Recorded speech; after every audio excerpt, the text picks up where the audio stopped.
Good day everyone and good day sir. So today I'm going to discuss about weight measurements. So my subtopic is standards and methods of measurements, mechanical weighing scale, modern weighing scale, and Roman steel yards. So my learning objectives is to be able to understand the weight measurements, to be able to identify the difference between modern and digital scale, and also to be able to understand the Roman steel yard. So weight is the measure of how heavy an object is. Weight is measured in standard customary units. The mass of an object is the amount of material it contains. Mass is measured in standard metric units. So weight is a reference to the amount of force an object experiences due to the effect of the gravity. If the gravitational pull changes, like if you were on the moon, your weight would change. The mass of an object would stay the same regardless of the gravitational pull of the object. So the mass of an object refers to how much matter it contains. This does not change. So for the every purposes, when you're on the surface of the earth, the difference is not important. But if you measure something on another planet, its mass will be the same as it is on earth, but its weight will be different. So weight depends on gravity, and the gravity is different on other planet. This is why when you're floating in space, you're weightless, but you still have mass. So standards and methods of measurements. Standard methods have been developed over time to ensure that all quantity surveyors, estimators are working to the same standards when pricing construction projects.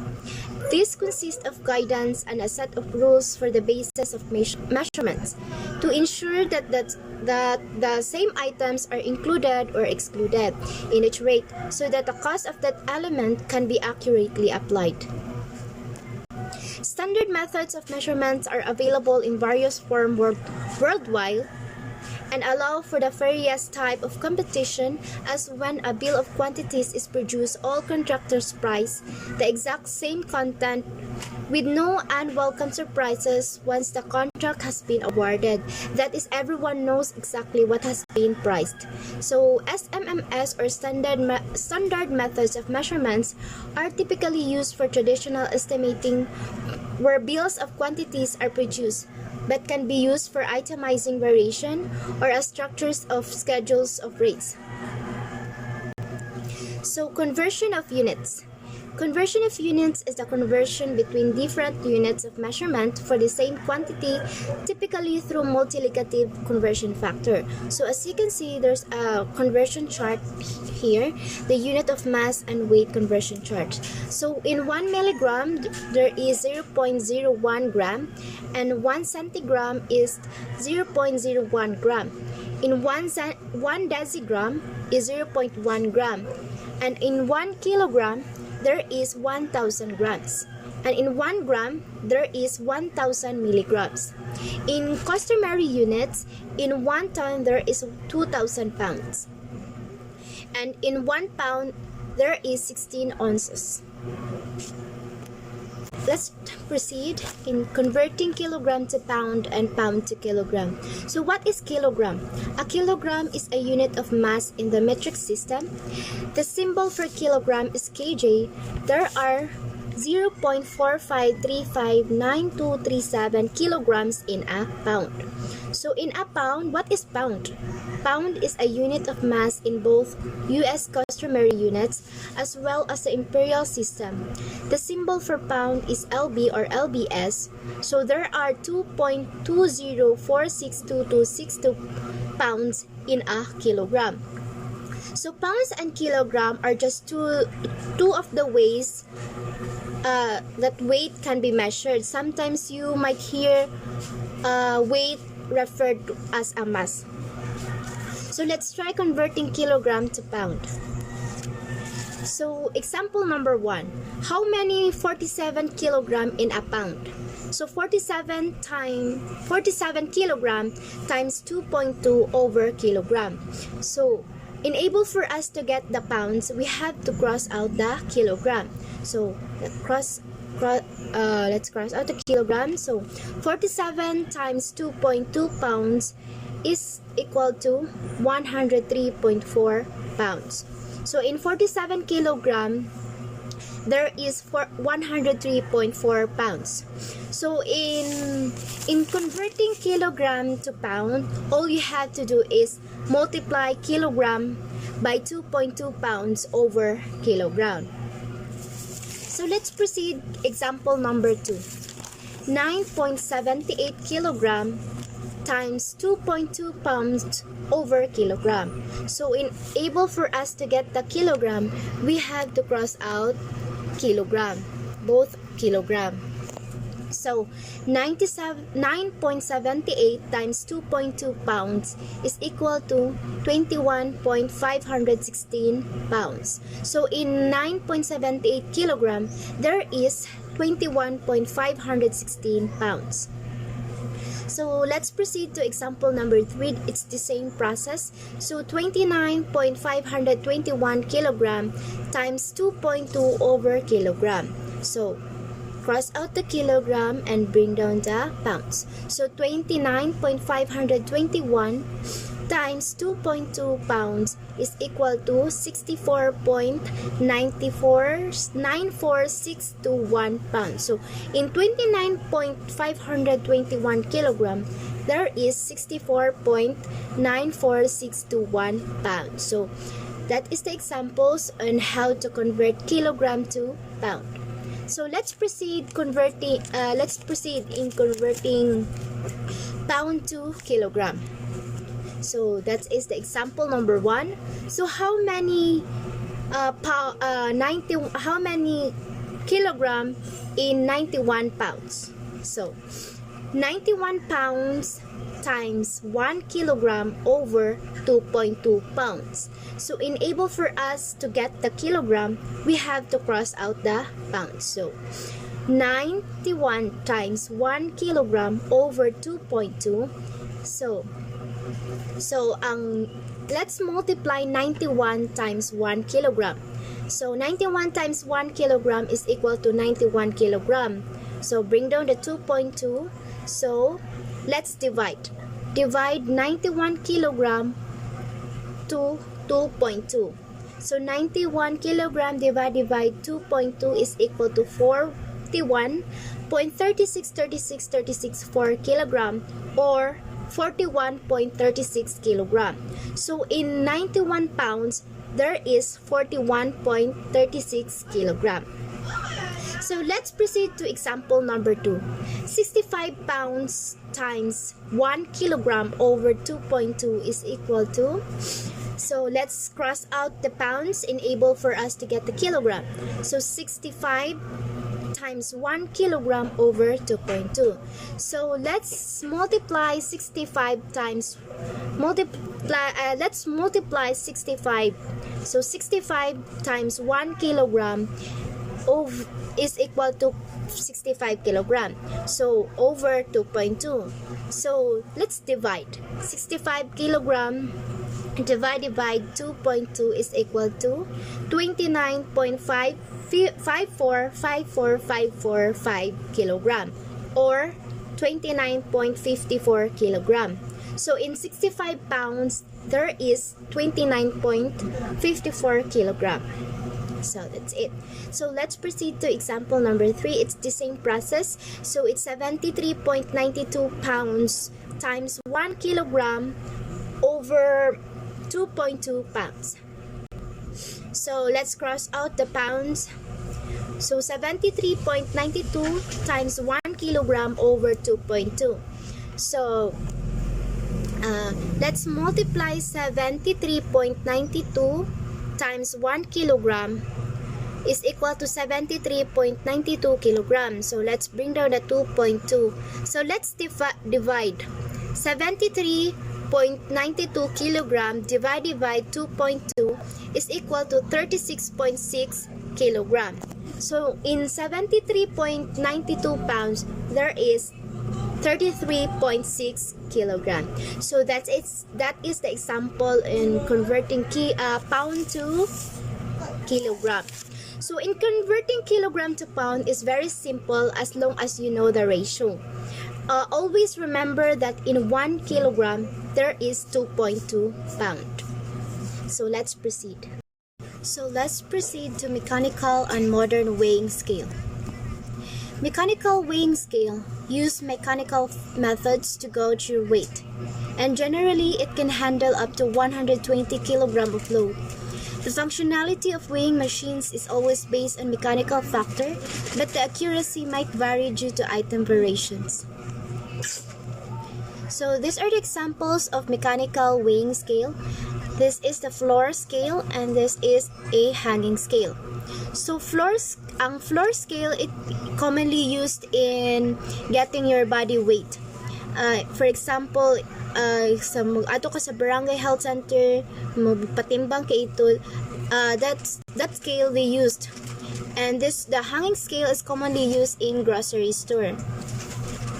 So, how mechanical scale work? The mechanical uses spring to measure weight. It measures weight with the help of stretch of spring. So, kabantay mo atong sa hanging scale,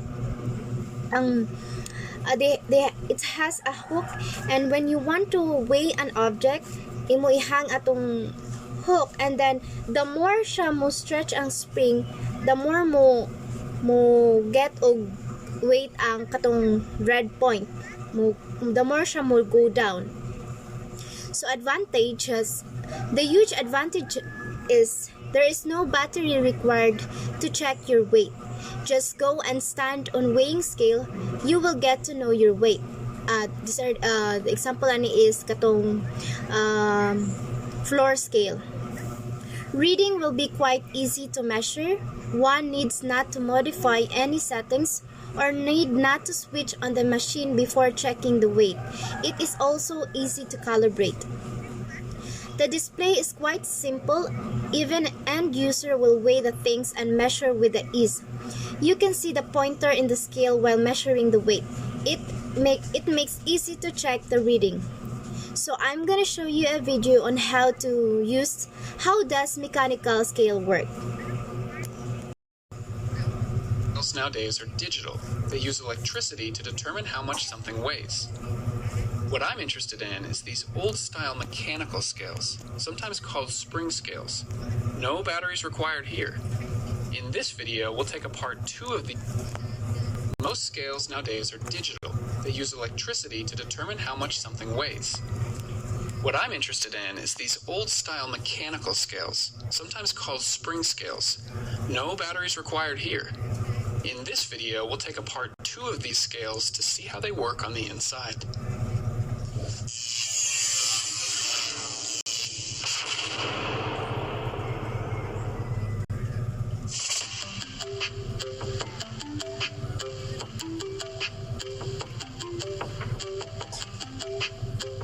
The idea of using springs in a scale has been around for about 200 years now. This one is called a floor scale, and this one is called a hanging scale. So let's spring right into the details here, and we'll start with the hanging scale. These are commonly used at the grocery store. The more weight, or the harder that you pull on the bottom, the more that the red pointer spins on the inside. Take away the weight, and the red pointer goes back to 0. Let's take it apart and see what's on the inside. The first thing you'll notice are two large springs on the inside. They are hooked onto the top piece, which is bolted to the frame of the scale. In the center, we have the gear system. This piece is called the rack. Hidden inside of here is called the pinion gear. As the rack goes back and forth, the pinion gear spins too. The rack is bolted to the frame that the springs are on. So when the springs go down, the rack goes down too, which then spins the gear. There's another tiny spring here which pulls on the rack. This ensures that we have good contact with the pinion gear. The center of the gear goes out and pokes through the center of the dial so that we can attach the red pointer. Now as the scale is pulled down, the springs stretch, which moves the rack, turns the gear, turns the red pointer, which then shows how much the object weighs.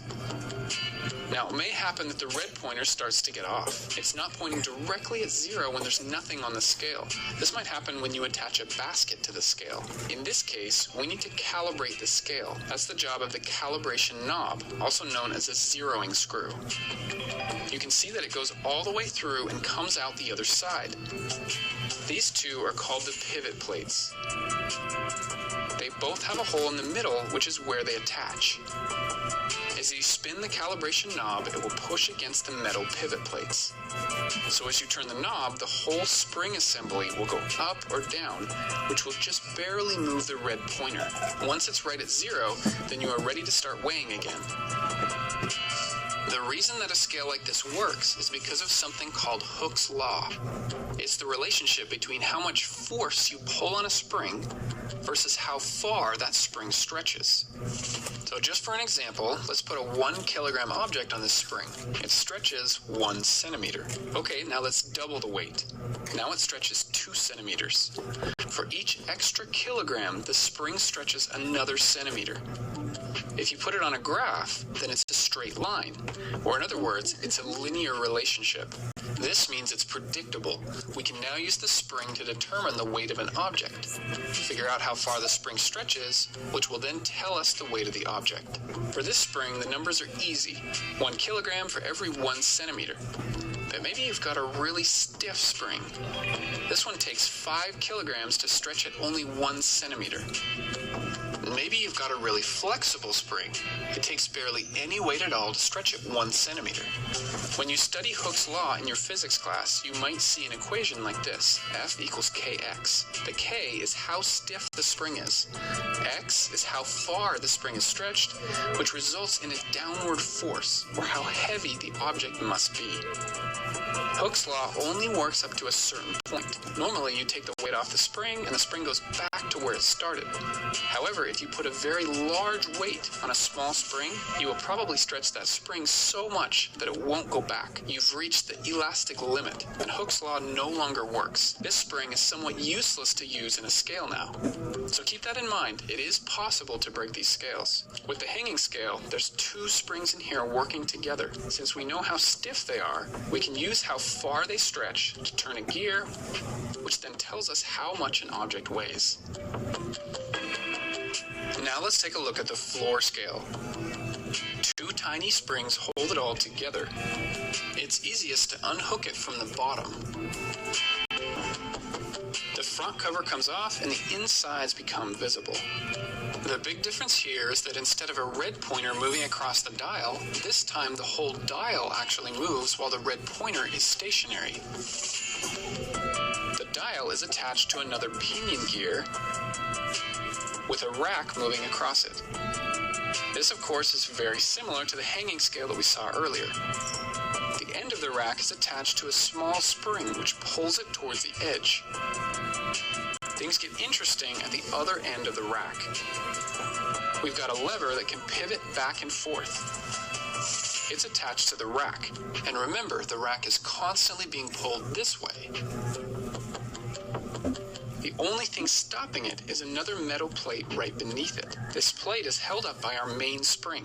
There's only one of them this time, and it's quite a bit smaller. Our spring is still hanging, but the end of it is attached to a metal plate. When the plate goes down, the spring is stretched. This also means the lever is allowed to rotate. The metal plate is pressed down by 4 metal bars that go across the scale, 2 long ones and 2 shorter ones that hang right beneath it. All 4 of the bars also rest on the edges of the scale case. The lid to the scale has 4 supports on the bottom. Each of these supports rests on one of the 4 bars in the scale. When you stand on the scale, your weight is distributed down through the 4 bars, over to the metal plate, which moves down and stretches the spring, allows the lever to rotate, which moves the rack, which then rotates the gear that moves the dial. No matter where you stand on the scale, your weight gets distributed to the tiny spring, which uses Hooke's law to determine your weight. Just like with the hanging scale, this one may need to be zeroed out if it gets off. The calibration dial is down here. There's two parts to this, the bottom, which can spin, and the top, which fits inside of it. Notice the screw threads around the side. When you spin the bottom, the top goes up or down. This moves the resting position of the spring, which will then ripple through and affect where the dial is when there's no weight on the scale. So that is how mechanical scale work. As you can see, ang katong floor scale, instead na ang red pointer may mo ana, ang katong whole dial niya ang mo rotate. Ang sa spring, katong sa hanging scale, ang red pointer mo go down, mo rotate. Mo rotate ang katong red pointer. So the mechanical weighing scale is more, I think it's more accurate. So let's proceed to modern weighing scale. Digital electronic weighing scale. These scales are more accurate when compared to other scales. Modern day weighing scales evolve with technology advancement. These scales will no longer serve the sole purpose of telling how much you weigh personally. Digital scale hold the capacity of weighing machines is usually 150 kilograms. So these are the examples of digital weighing scale.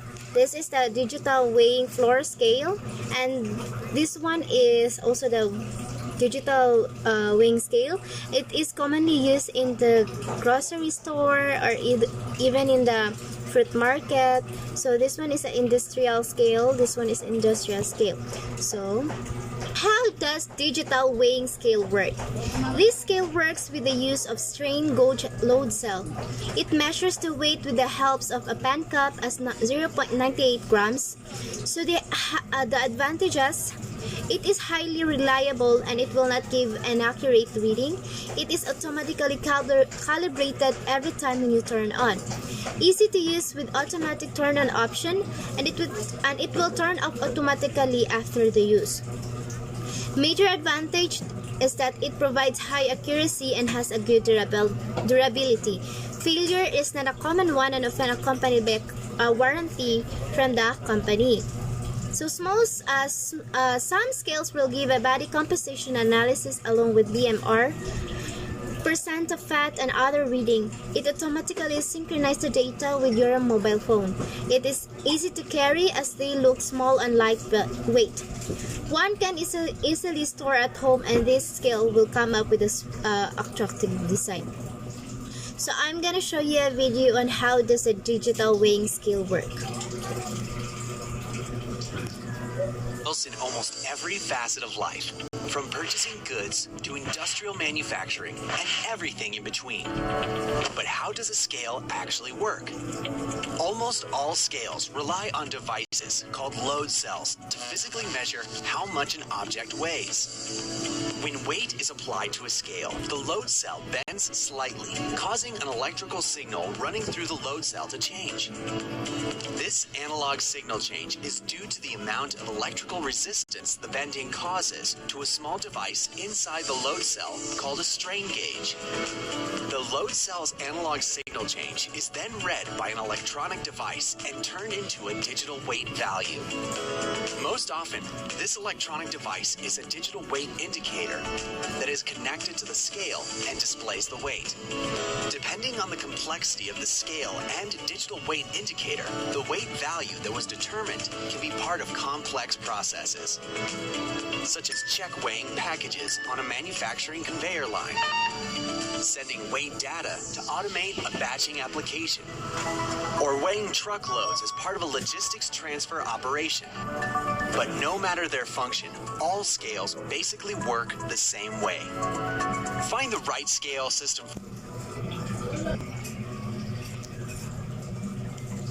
So that is how a digital weighing scale works. It uses a strain gauge of load cell. So let's proceed. Roman steel yard. A steel yard balance, steel yard or steel yard is a straight beam balance with arms of unequal bend. It incorporates a counterweight which slides along the longer arm to counterbalance the load and indicates its weight. A steel yard is also known as a Roman steel yard or Roman balance. Steel yards of different sizes have been used to weigh loads ranging from ounces to tons. A small steel yard could be a foot or less in length and thus conveniently used as a portable device that merchants and traders could use to weigh small ounces-sized items of merchandise. In other cases, a steel yard could be several feet long and used to weigh sacks of flour and other commodities. Even larger steel yards were 3 stories tall and used to weigh fully laden horse-drawn carts. So, a steel yard, it is a simple machine used to measure the mass of an object. It is used generally in at railway, factories, and wholesale market of goods. So, if you had to weigh 1,000 kilogram of load of metal, it is really impossible if you use the katong standard way of 1,000 kilogram of load. The katong equal arm balance na steel na balance scale is not useful. So a technology was needed to weigh heavy objects. So the technology was first invented by the Romans. So they made this one, the steel yard. It was also based on the principle of a lever. It consists of a suspended beam with 2 unequal arms. It uses a small weight to balance a heavy load. So I'm gonna show you a video on how does a steel yard works.